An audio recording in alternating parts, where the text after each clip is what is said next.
전부와 전무, 그리고 만점과 0점 사이.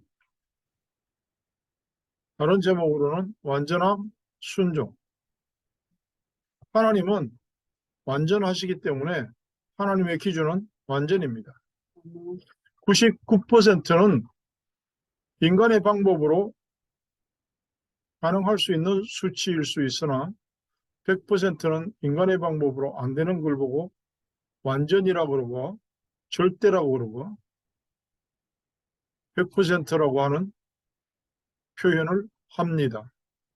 100%에 이르는 조건에 충족시킬 수 있는 능력은 하나님에게만 있어요. 인간의 수단이나 방법이나 능력으로는 안 된다는 거죠.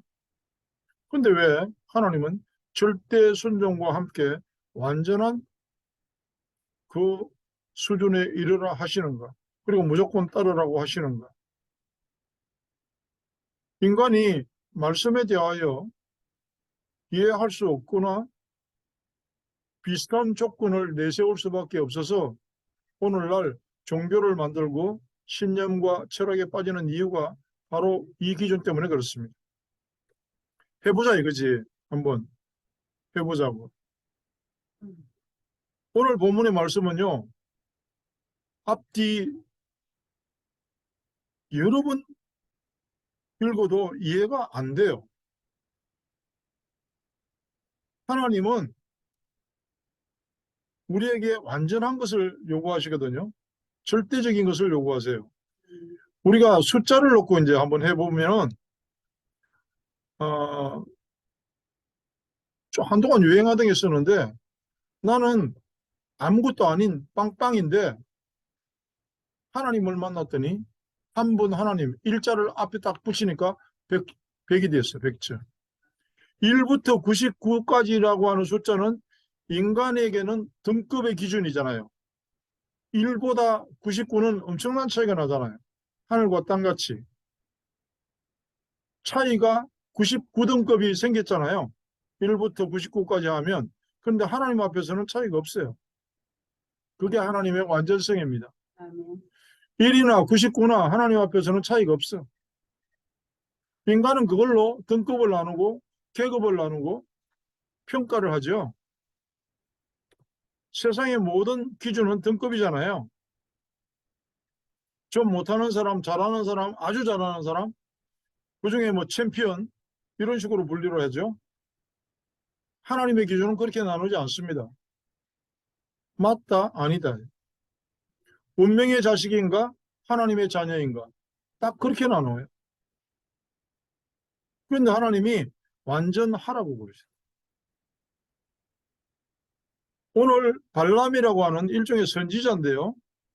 하나님 잘 믿는 사람이고요. 처음에 하나님의 말씀이 선포될 때 보면 오늘 말씀 이전에 22장에 보면 22장 12절 말씀에 보면 하나님이 발람에게 처음 지시할 때 뭐라고 하냐면 너는 그들과 함께 가지도 말고 그 백성을 저주하지도 말라 그들은 복을 받은 자들이라. 이게 하나님의 기준입니다. 하나님이 복을 주신 자들이다. 하나님이 선택한 선민이고 성민이다. 처음부터 결론을 선포하셨거든요. 근데 발람은 세상의 환경이 막 고관들을 보내고 오기만 하면은 막 엄청난 부귀영화를 누리게 해주고 최고로 존귀하게 하고 살짝 마음이 흔들리기 시작해요. 그럴 때 두 번째 사람을 보내가지고 더 강력하게 이야기를 하니까 가볼까. 어쨌든 결론은 갑니다. 하나님도 가봐. 가서 내가 시키는 말만 해. 가라고. 그때 보면 하나님이 허락하실 것 같아요. 우리가 기도하는 사람들이 기도를 잘못 이해하면 하나님이 허락하실 것 같아요. 지가 간절히 요구하고 원하고 마음속으로 생각하고 그러다가 하나님이 말씀으로 응답하시는 것 같아요.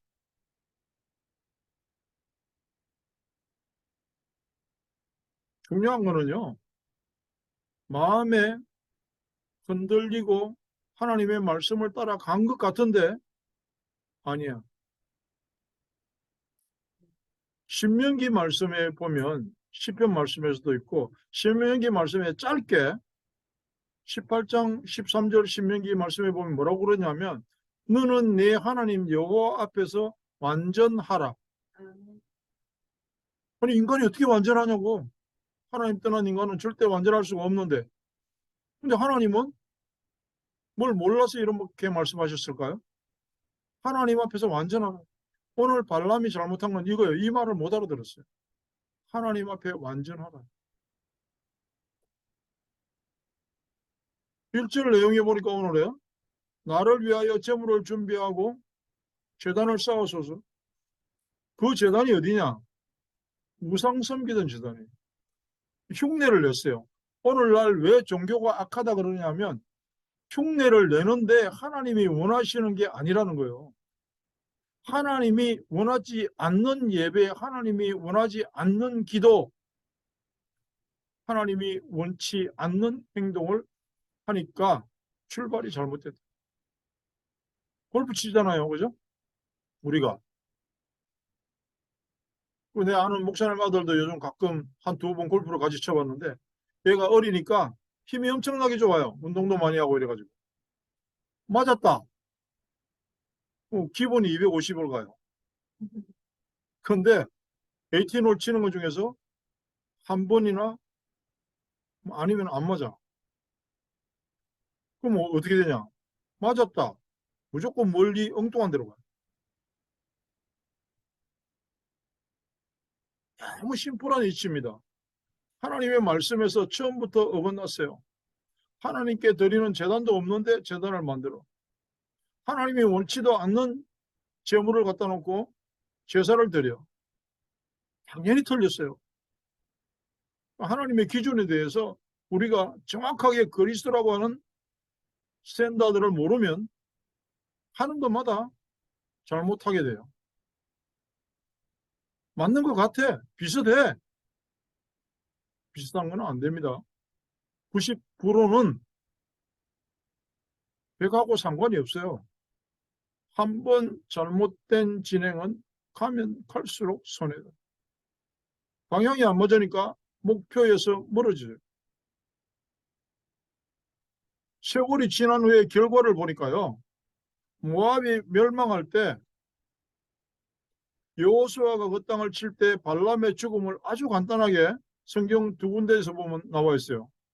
민수기 31장에도 나와 있고 여호수아 13장 22절에도 나와 있어요. 뭐라고 그랬냐? 이스라엘 자손이 그들을 살육하는 중에 부올의 아들 점술과 발람도 칼날로 죽였더라. 아주 간단하게 그냥 칼날로 죽였더라. 어떻게 죽였어요? 그냥 적군 멸망하는 자들 죽일 때하고 똑같이 그도 죽였다. 그러니까 이건 열심히 하고 하나님의 말씀 따라서 나름대로 복을 빌고 예언을 하고 다 했는데 그냥 심플하게 우상 섬기는 이방인들 죽이는 것처럼 똑같이 죽였어. 그게 하나님의 뜻을 단적으로 이해할 수 있는 부분이죠. 길게 설명하는 발람과 발락이 하는 행위는 세상의 흐름을 보는 거하고 똑같아요. 비슷한데 아니에요. 뭐라고 핑계는 많아. 계산도 맞아. 과학적으로 어긋남이 없어. 그런데 아니에요. 우리가 정확하게 하나님의 말씀에 대한 이해를 어떻게 하냐? 예배를 드리는 이유가 그겁니다. 말씀을 보는 이유는 말씀을 보면서 말씀에 근거하여 기도하고 기도하면서 말씀을 봐야 되는 이유가 그겁니다. 오늘 발람이라고 하는 선지자의 예언자, 여기 성경에는 점술과 근본 문제는 선택을 잘못했고 출발이 잘못됐고 말씀을 따라 점검하지 못했어요. 시큰 하나님의 말씀 그대로 다 선포했어요. 몇 번을 그것도. 제단을 바꾸고 하나님께 드리는 제사와 같이 비슷하게 하고 나름대로 백방으로 노력을 했어요. 그런데 틀렸어요. 하나님이 선택한 민족은 망하지 않는다. 그거 하나를 설명하려고 하나님은 주변 국가들을 멸망시키기도 하고 이렇게 열심히 점수를 하는 사람도 죽이기도 하고 주인공을 향해서 흘러가는 하나님의 카메라. 그것만 이해하면 우리의 신앙생활이 그렇게 어렵거나 고달프지 않습니다. 그렇게 쉬워지는 걸 보고 누림이라 그럽니다. 이방인에게도 종교인에게도 분명히 알려주는 하나님의 뜻이 뭐냐? 나는 거룩하니까 너희도 거룩하라. 그 뜻이 뭐냐 하면 내가 완전하니까 너희도 완전해라. 그런 뜻입니다. 인간이 어떻게 완전합니까? 완전할 수 없지 않습니까? 그러니까 내가 완전하지 못한 걸 알고 버리면 버리는 만큼 하나님이 나를 간섭하신다. 그 말이에요. 그 말씀을 왜 보라 그러냐? 말씀을 왜 따라가라 그러냐? 그 말이 그 말. 하나님이 나를 버리는 만큼 하나님이 간섭하세요. 안 해봤으니까. 하나님이 인도하시는 누림의 삶을 살아본 적이 없으니까 생각해보니까 고달플 것 같아. 어떤 사람이 현장에서 전도하니까 이럽니다. 아유, 그러면 예수 영접하면 나 이제 바람도 못 피우잖아요. 담배도 못 피우고 무슨 꽃 피우는 것도 아닌데 피우는 쪽으로 자꾸 그 사람은 그렇지 않다. 일단 예수 영접하고 주인을 바꾼 상태를 한 번도 맛보지 못했으니까 엉뚱한 소리만 자꾸 하는 거예요. 100% 믿음. 인간의 능력으로 안 되죠. 구원은 인간 편에서 할 수 있는 게 하나도 없어요. 우리 칼빈 교리에서 처음에 뭐라고 나옵니까? 튤립에서 total depravity. 그 완전 망했다. 그 뜻이에요. 쉽게 이야기하면. 복음은 노력이나 정성으로 하는 게 아니고 은혜로 되어지는 것이다. 믿음이 선물이라고 그랬거든요. 그 당연한 원리를 알면 우리가 숨 쉬는 순간마다 내 상태를 확인하고 점검할 수 있습니다. 누구에게나 하루에 24시간 1440분이 주어지는데 우리가 어떻게 지나가는지 점검하고 지나가는 날이 많습니까? 그냥 아침에 일어났다가 저녁에 잠자리에 들 때가 많습니다. 모르잖아요. 출발과 진행에 대하여, 방향과 목표에 대하여 제대로 맞추어 가는지 안 가는지 어떻게 알아봅니까? 하나님의 절대 주권, 하나님의 섭리. 오늘의 말씀이 오늘의 말씀이 오늘 말씀 뒤쪽으로 쭉 들어가면 19절로 20절, 21절 내용에 보면 뭐라고 그러시냐면 하나님은 사람이 아니다. 사람이 아니기 때문에 거짓말할 이유가 없다. 하나님은 인생이 아니시기 때문에 후회할 일을 만들지 아니하신다. 그러면 하나님의 완전성에 대한 것이 설명이 되겠습니까? 하나님은 인생이 아니고 사람이 아니기 때문에 거짓말할 이유도 없고 후회할 것도 만들지 않으신다. 인간과 하나님의 차이점. 그런데 그 하나님이 뭐라고 말씀하세요? 어찌 그 말씀하신 바를 행하지 않으시며 말씀을 실행하지 않으시랴. 비와 눈이 하늘에서 내리다가 다시 그쪽으로 돌아가지 않음같이 분명히 하나님의 말씀은 성취된다. 그리스도는 하나님의 형상이거든요. 성경에 분명히 그랬어요. 보이지 않는 하나님의 형상으로 오신 분이 그리스도이시다. 성령 충만이란 말이 무슨 뜻이냐 하면 하나님의 형상을 가진 인간의 한계를 넘어선 상태를 보고 성령 충만이라고 해요. 그러면 그 인간이 못 배웠든지 모자라든지 무슨 파워가 없든지 상관없어요. 인간의 한계, 운명과 저주의 그 단계를 뛰어넘어 버리는 걸 보고 성령 충만이라고 해요. 아멘. 눈이 빨개지거나 막 점프를 하거나 그런 것도 없습니다. 지극히 정상적인 모습. 그게 인간의 모습이에요. 그 하나님이 우리에게 말씀으로 이렇게 하십니다. 야곱의 허물을 보지 아니하시며 이스라엘의 반역을 보지 아니하시도다. 내가 축복할 것을 받았으니 그가 주신 복을 내가 돌이키지 않으리라. 우리가 하나님의 자녀라면요, 쉼 없이 샘솟는 감사와 찬양을 이어나갈 수 있는 그리스도의 사람으로 하나님의 형상 가진 존재로 부름을 받았다고 하는 사실에 대하여 말씀을 확인해야 돼요. 실수하는 거는 괜찮아요. 인간이기 때문에 당연히 실수할 수 있어요. 심지어 오늘 보니까 반역도 고난을 지나 구원에 이를 수 있다고.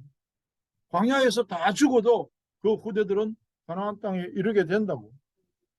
하나님의 섭리에 대하여, 하나님의 그 큰 그림에 대하여, 하나님의 설계도에 대하여 1년, 2년, 10년 동안 계속 말씀은 이 강단에서 선포됩니다. 근데 이해가 잘 안 된다. 아직 잘 모르겠다. 괜찮아요. 그래서 우리는 오늘도 예배를 드립니다. 하나님은요, 실수나 실패나 반역을 인하여 구원을 취소하시는 분이 아니고 처음 선택이 잘못되었을 때 내가 하나님의 자녀인가 아닌가 그걸 계속 확인하는 걸 보고 쉬지 말고 기도하라. 그게 아니면은요, 우리가 기도할 이유가 없어요. 그게 아니면은요, 기도를 오해해요. 하나님, 이번 기회에 뭐 좀 주시면 안 될까요? 좋게 말할 때 뭐 좀 내놓으세요. 기도가 그쪽으로 가요. 광야의 삶을 살다가 묻힐 것인가? 정말 여호수아 갈렙같이 하나님의 인정을 받고 가나안 땅에 이를 것인가? 말씀으로 진단하고 예배 때 확인하고 내가 드리는 감사와 찬양으로 증거해야 됩니다. 그걸 보고 정인의 삶이라고 그래요. 언제쯤 우리가 보이지 않는 것을 보게 되고 보이는 것을 넘어가게 되고 세상을 내려다보고 믿음이라고 하는 그 삶을 살 수가 있을까요? 한 번만 죽기 전에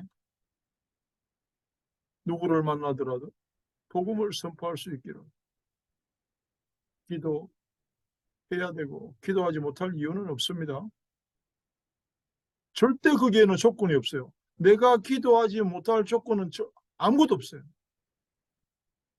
내가 약해서, 내가 모자라서. 저나 여러분이 안 모자라면 하나님 찾겠어요? 지금 별로 모자라면서도 하나님 잘 안 바라보는데 아침이나 저녁에 예수가 나의 그리스도 되심을 스스로에게 선포하는 것이 내 인생의 확인이고 점검입니다. 그 삶이 이번 한 주간 동안에 정말 멋지게 증거되시기를 축복합니다.